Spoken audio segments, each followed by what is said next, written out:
Bonjour, c'est Simlef et aujourd'hui je vais m'intéresser au thème « Et si l'URSS avait envahi l'Europe entre 1966 et 1987 ?» C'est donc une série de vidéos qui est consacrée à ce sujet-là. Je commence d'abord par me poser la question suivante. Quel était le risque d'une guerre non nucléaire entre les deux superpuissances ou entre l'OTAN et le pacte de Varsovie? Si c'est la stratégie et les armes qui vous intéressent, voyez plutôt les vidéos suivantes. Alors, vous avez là la légende d'une carte qui évoque des divisions. Les divisions, ce sont des unités militaires de base, à peu près 6 000 à 12 000 hommes. Que ce soit des divisions blindées, avec des tanks, mécanisées, donc avec des véhicules de transport de l'infanterie, ou airborne, c'est-à-dire aéroportées. Qu'est-ce qu'on constate? Dans cette carte de 1987, on en voit des dizaines et des dizaines de ces divisions. Il y a réellement un face-à-face le long du rideau de fer. Et l'URSS masse elle-même en Allemagne de l'Est une vingtaine de divisions prêtes à foncer sur l'Allemagne de l'Ouest et l'OTAN, sachant qu'elle garde en second échelon 22 divisions blindées et une quarantaine de divisions mécanisées, prêtes à renforcer ses troupes d'Allemagne de l'Est pour ainsi avoir l'avantage du nombre et l'emporter. L'OTAN n'est pas en reste, on a une division du Netherlands, c'est-à-dire des Pays-Bas, de Belgique, plusieurs divisions françaises, anglaises, une brigade canadienne et 6 divisions états-uniennes. D'accord?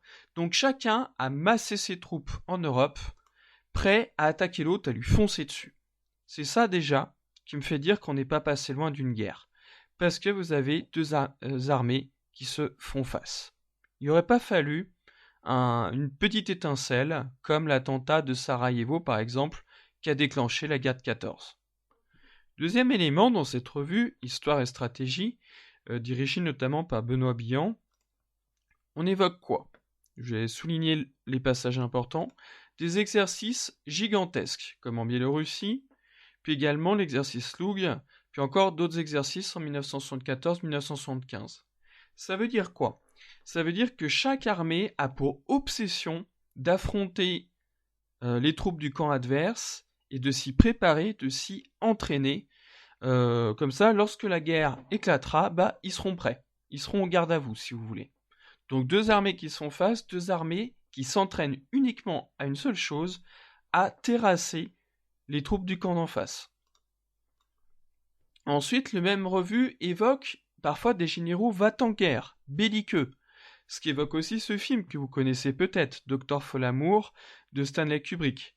Alors, cette grande œuvre du cinéma évoque une guerre nucléaire, moi j'évoque plutôt une guerre mécanisée, sans armes atomiques, mais dans les deux cas, on a des généraux qui sont parfois va-t-en-guerre, qui n'ont pas peur du conflit, qui vont même parfois le rechercher. La revue que je vous ai citée indique que certains maréchaux se disent que vu que la guerre, de toute façon, est inévitable, mieux vaut attaquer le premier pour avoir l'effet de surprise. Eh oui. Alors, cette grande guerre mécanisée, conventionnelle en Europe, quand est-ce qu'elle aurait pu avoir lieu? Déjà, pas trop dans les années 1950-1960. Pourquoi?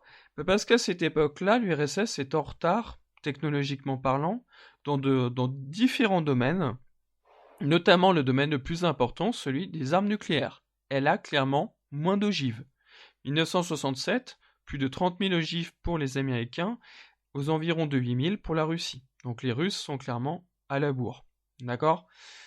Et ça vaut aussi pour d'autres domaines. Par exemple, dans le domaine des hélicoptères, les années 50-1960, le camp occidental est en avance dans ce champ-là, alors que l'URSS débute.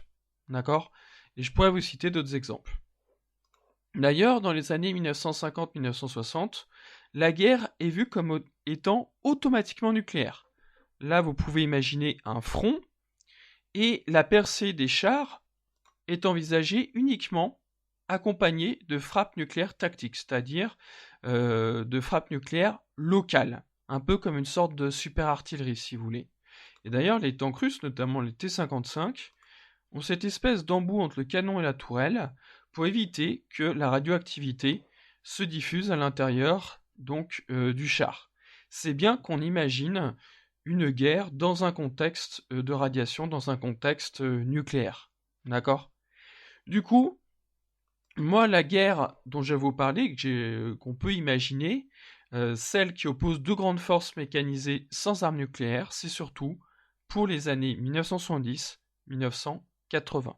D'accord? Surtout pour la deuxième partie de la guerre froide. Toujours dans cette revue, on nous précise bien, et ça confirme ce que je vous dis, que dans les années 1970, l'armée rouge désire une phase de combat non atomique. Donc dans les années 70-80, on envisage une sorte de troisième guerre mondiale avec uniquement des canons, des chars, des véhicules de transport de troupes, des avions, des hélicoptères, etc. etc. Voilà, donc là, lorsqu'on parle d'une guerre avec ce genre de matériel sans bombe atomique, on parle d'une guerre classique ou conventionnelle. C'est le vocabulaire militaire qui correspond. On nous dit bien, là d'ailleurs, toujours dans cette revue, que les deux camps essayent de rejeter l'emploi des bombes nucléaires. Donc cette troisième guerre mondiale aurait pu avoir lieu entre 1970 et 1987. Alors, qu'est-ce qui me fait dire qu'on n'est pas passé loin d'une troisième guerre mondiale mécanisée? Encore ce document, ce sont des archives de l'OTAN qui montrent des plans possibles d'attaque de l'adversaire. Donc des deux côtés, on a dressé des plans d'invasion ou de défense où on a imaginé les plans de l'adversaire. Ce qui est le cas de cette archive, de celle-ci, l'invasion de l'Italie. Bon, c'est un petit peu exagéré, mais pourquoi pas? On va dire qu'au moins le plan tient compte du relief. Pareil, là c'est pour la Scandinavie. Puis là, par contre, c'est un plan en russe, cette fois, qui évoque le passage des détroits des Dardanelles et du Bosphore. Donc vous voyez que des deux côtés, on s'est préparé au maximum à une guerre qui était à deux doigts d'éclater. On a fait tout ce qu'on pouvait pour se préparer au maximum à ça. Et c'est ce qui me fait dire qu'on n'est pas passé loin de cette fameuse Troisième Guerre mondiale. D'accord? Donc la prochaine fois, je verrai comment évoluer progressivement le rapport des forces entre l'URSS et les États-Unis. Selon chaque décennie, qui avait plutôt